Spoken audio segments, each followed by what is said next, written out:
que estamos en contacto con Albertina Vidar. Ella es presidenta de la Federación Universitaria de La Plata, la FULP, militante del Frente Patria Grande. ¿Qué tal, Albertina? Muy buen día, ¿cómo estás?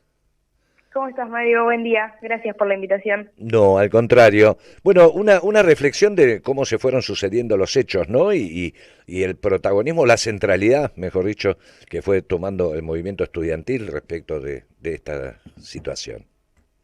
Sí, creo que es histórico nuestro movimiento estudiantil y que necesitábamos también actividades como las que pasaron ayer, un poco porque venimos de todo el año de discutir en el conflicto universitario el presupuesto, los salarios, las becas, pero me parece que ayer, como vos decías bien, la traición de los diputados a vetar una ley que garantiza un presupuesto básico y que dejemos de perder estudiantes y trabajadores como ya está pasando en las universidades públicas, me parece que se prendió una chispa que hizo que haya convocatorias muy masivas acá en La Plata, decimos de casi 5.000 estudiantes, alrededor de ese número, en el rectorado de la universidad, en el centro de la universidad, con una convocatoria que hicimos desde la federación, pero que también fue muy autoconvocada, muchas ganas de movilizar en rechazo al veto, pero también de saber que es una situación ya desesperante con lo que va de largo del año y el conflicto que cada vez se profundiza más. Sí, y que además me parece, no sé vos cómo lo percibís personalmente y cómo lo percibís colectivamente, lo hablaba recién con un dirigente sindical universitario de CONADU, con Carlos De Feo, en relación a cómo fue el proceso que vivieron los mismos estudiantes de parecer, desde afuera, por eso te lo pregunto a vos, de ser una reivindicación hasta sectorial, entre comillas, porque hubo más, también 1 millón de personas en la otra, pero el tipo de conciencia me refiero, ¿no? A saber que lo que se está disputando es un proyecto de país, es mucho más profundo. Alguien, una colega, una compañera tuya me dijo, ¿quién quiere una universidad si no quiere industria? ¿No? Y tecnología. Total. ¿Cómo vos percibís ese desarrollo en el pensamiento colectivo y en el tuyo personal? Sí, yo creo que hay todo un proceso, ¿no?, en el que venimos las juventudes desde hace mucho tiempo. Primero que venimos de dos gobiernos que no nos dieron una respuesta o una proyección de futuro y que también me parece que se perdió un poco esa movilización porque no tenemos quien nos convoque, hay una falta de referencia o hay un contexto que produce también la desmovilización que teníamos. Y que la universidad en un primer momento, que es lo que veíamos en la primer marcha, sonaba como una cuestión más individual de, bueno, ¿qué pasa si se cierra la facultad? ¿Qué pasa si no se paga la luz y yo no puedo ir a cursar? Me parece que de a poco se va apropiando una masa mucho más grande de la realidad que tiene que ver con nuestros propios docentes y no docentes y su condición salarial, que es muy insostenible y además muy distante con el resto de los trabajadores del país, por lo menos de los trabajadores en blanco, pero también de entender que este gobierno nos ataca un poco por todos lados, porque también lo que nos pasa principalmente a los estudiantes es que no tenemos un problema salarial, sino que tenemos un problema de costo de vida.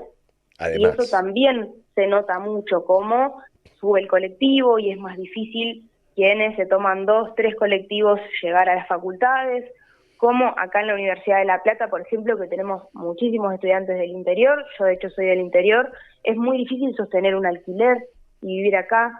Entonces también esas cuestiones que tienen que ver con el costo de vida y con que no se solucione lo que el gobierno prometió que iba a solucionar, bueno, ahí también me parece que se toma más conciencia de lo que está pasando y es verdad que también hay una responsabilidad nuestra de quienes conducimos gremios de organizar esa bronca que hay con la universidad también a lo que le pasa al resto de los sectores, porque también le pasa a nuestros jubilados y nuestras jubiladas, porque también, y es un problema central de nuestro país, hay 1 millón de pibes y pibas que se van a dormir sin comer.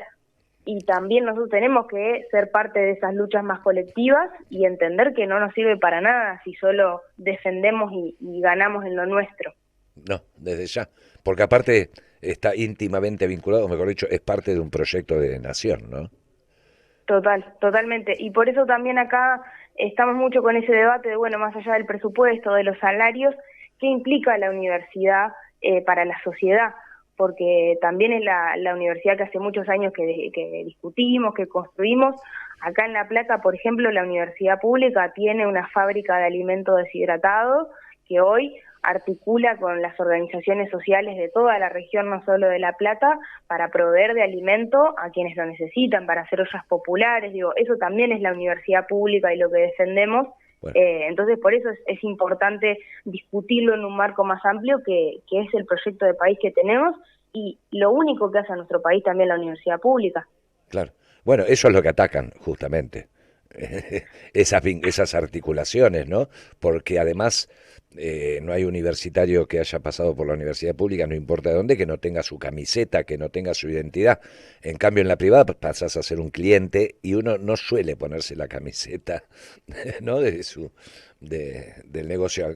Sí, hay gente que usa la camiseta de Adidas, de Nike. Total. Pero bueno, es otro los cantar. únicos que no son los diputados que han estudiado en la universidad pública y que ayer traicionaron también ese sentido de nuestro país, eso que nosotros creíamos una legitimidad consensuada, que era la universidad pública, y vetaron esa ley, que además es una ley que garantiza un financiamiento y unos salarios básicos, no es nada de otro mundo.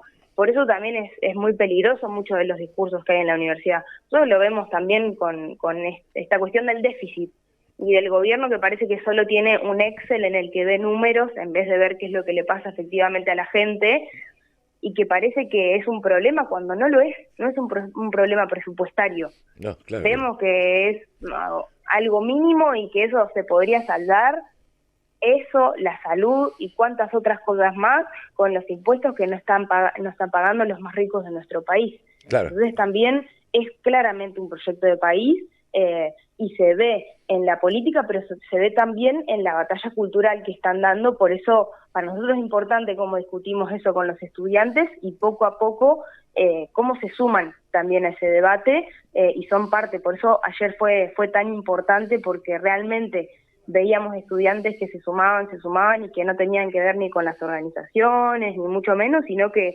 legítimamente estaban enojados y iban al centro de la ciudad.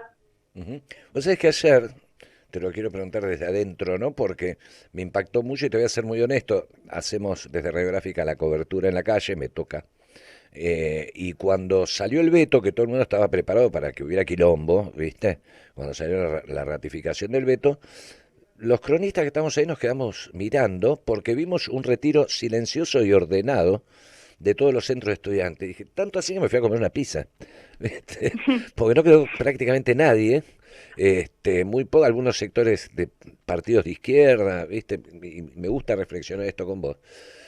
Y cuando pasaba lo del influencer el violento que fue a provocar, ahí, como para que te des idea del tiempo físico que había transcurrido, me empezaban a llegar mensajes, filo tomada, agronomía tomada, la toma. Y me fui enterando con el correr de las horas que eso era lo que habían dispuesto en las asambleas, ¿no? Sí. Salir a dar vetan, salimos a dar tomamos las universidades, o sea que no fue espontáneo, y esto es lo maravilloso, que fue parte de una organización que yo no sé si llamarla incipiente o no. Si esto fue así, ¿cómo fue todo ese proceso? Me parece un ejemplo, ¿no?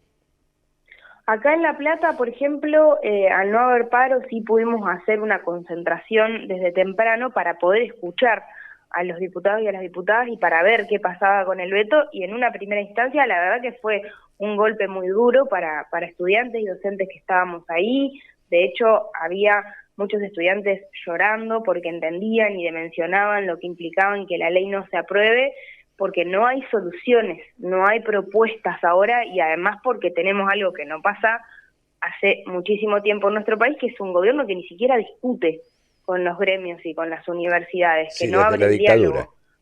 Exacto, exactamente. Y eso es realmente sorprendente, por eso también me parece que en un primer momento fue como barajar y dar de nuevo, y salir a buscar estudiantes a todas las facultades, y convocar y concentrar, y que después se arme esa vigilia, pero sí que había muchas ganas de, bueno, pasó esto, salimos a la calle.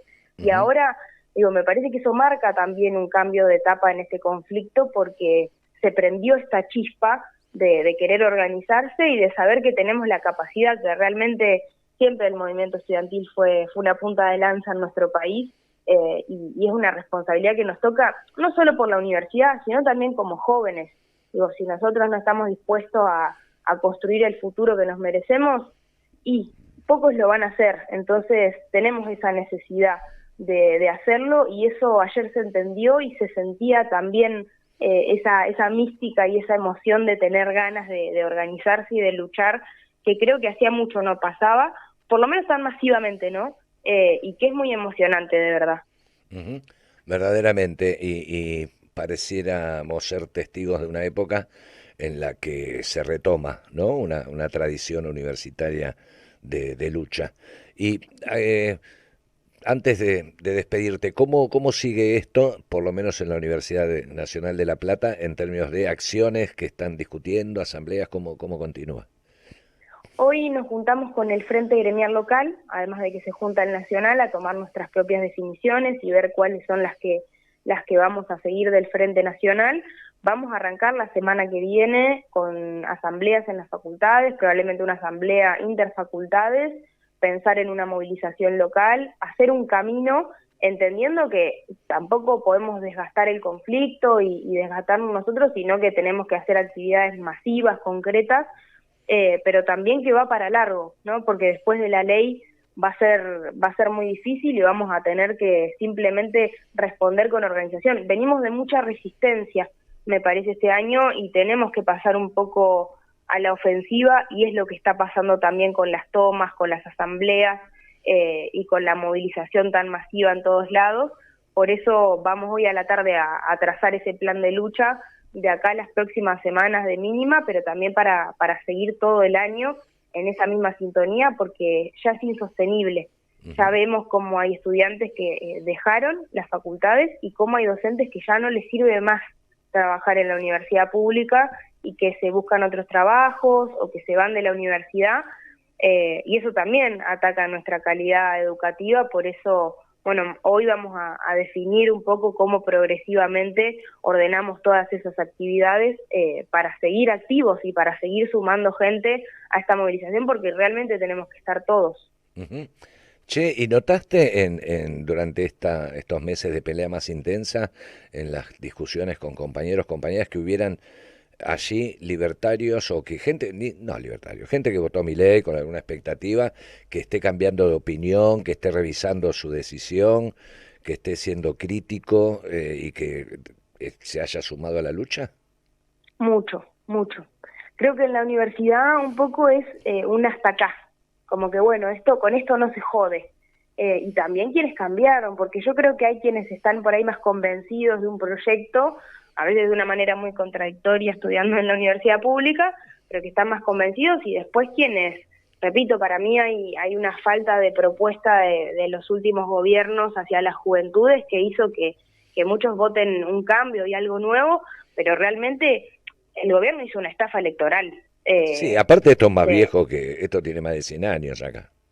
Tal cual, tal cual. Y me parece que muchos jóvenes que están en la universidad, y lo vemos y lo fuimos charlando, quienes están en sus primeros años también, y que lo que han vivido de la política fue el gobierno de Macri y el gobierno de Alberto, y que no vieron propuestas para tener un mejor futuro, me parece que votaron con esas ganas de un cambio, de que pase algo nuevo, y también con discursos que tienen asidero, como el de la casta. Digo, y sí, ¿quién no está de acuerdo con combatir a la casta?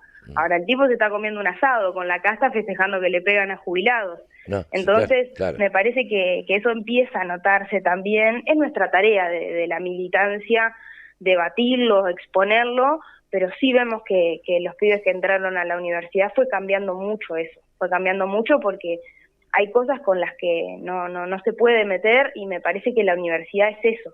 Y que es histórico en nuestro país, por eso hay cosas tan masivas como las de ayer.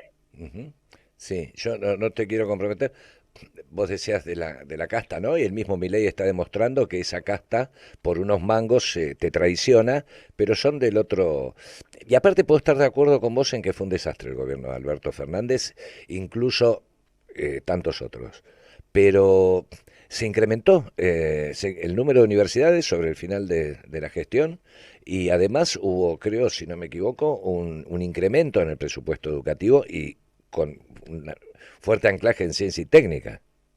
Es decir, no, Sí, es no que es lo este mismo, gobierno no digamos. se compara con nada, ni No, con el claro, macrismo siquiera. ni con el Pero es un macrismo, no. avasallamiento que creo que traspasa un montón de cosas. Ujú, Pero bueno, sí creo que nosotros como Campo Nacional y Popular nos estamos armando de nuevo para poder dar un debate con qué es lo que tenemos para ofrecerles a las juventudes, a ujú. las universidades públicas, Bienvenido pero eso. también, y es necesario, es realmente necesario eso. Pero bueno, también es desenmascarar todo esto que pasa, digo, quiénes Ujú, son los diputados y las diputadas que votaron estos días, a qué está jugando el radicalismo en este momento. claro. Entonces son cosas muy importantes porque también son esos los diputados que hacen que hoy no tengamos presupuesto para la universidad. Ujú, Y por eso también digo que es momento de cambiar un poco esta etapa, porque ya no nos sirve leer comunicados y pronunciarnos, tenemos que estar más a la ofensiva, porque podemos ser la punta de lanza, y es algo que ha sucedido en otros momentos en la historia, pero también porque necesitamos un planteo político, de que no es solo la universidad, sino que tenemos que ser oposición a este gobierno en una discusión de cuál es el modelo de país que nosotros queremos. ujú. Felicitaciones. Y te eximo, solamente te quería dejar, si quieres hacer un comentario al respecto, hacelo, pero te eximo de hacerlo, porque entiendo tu lugar, yo me lo voy a permitir. Saludo la patada en el culo que le dieron a los libertarios que después de la votación, claro, lo mismo que el provocador de ayer, eso no te hace violento, ¿viste? Eso te hace reaccionar frente a la violencia del otro. Después de el veto y querer ir a dar una charla en la Universidad de La Plata, y de mínima tenía que pasar ¿Y eso. quiénes? ¿Y quiénes? Porque ¿Y además quiénes? Álvarez es la persona que desfinancia la universidad y que se Claro, sienta, ni siquiera se sienta con nuestros docentes y no docentes, sino que les deja un papel en la mesa y un aumento de un 6% cuando perdieron el 60% del valor claro. adquisitivo. Eso es violencia. Realmente fue una provocación. Digo, creo que no hay que avalar la violencia, sí creo también que hay una doble vara total, Es porque que no es son los violencia. mismos. Permitime que te deje mi opinión, que yo estoy para buscar la tuya, pero te voy a dejar la mía. No es violencia, es reacción legítima. Violencia Hay mucha es lo que reacción porque hacen. hay Y mucho claro, enojo en la sociedad, hay mucho enojo y también, digo, como hay una doble vara que es lo más molesto de todo, de repente, bueno, no puedo ingresar a la charla. Acá en la Universidad de La Plata las mesas de las agrupaciones libertarias ya existen, conviven de manera pacífica con el resto de las organizaciones. Ahora, una provocación como la que sucedió el viernes, no. me parece también que obviamente es una provocación para después trabajarlo en Twitter y todos los mecanismos que tienen, pero me parece que pasó mucho esto, que vienen, provocan con una situación así, pero son los mismos que después se ríen y festejan cuando la policía le pega a un jubilado. Claro, Entonces hay una doble vara ahí también que hay que desenmascarar, de cuándo estamos de un lado y cuándo estamos de otro. Bueno, la misma vara para todo el mundo, me parece. desde ya. Albertina, gracias por este rato, felicitaciones por la lucha. Muchas gracias a vos, a disposición.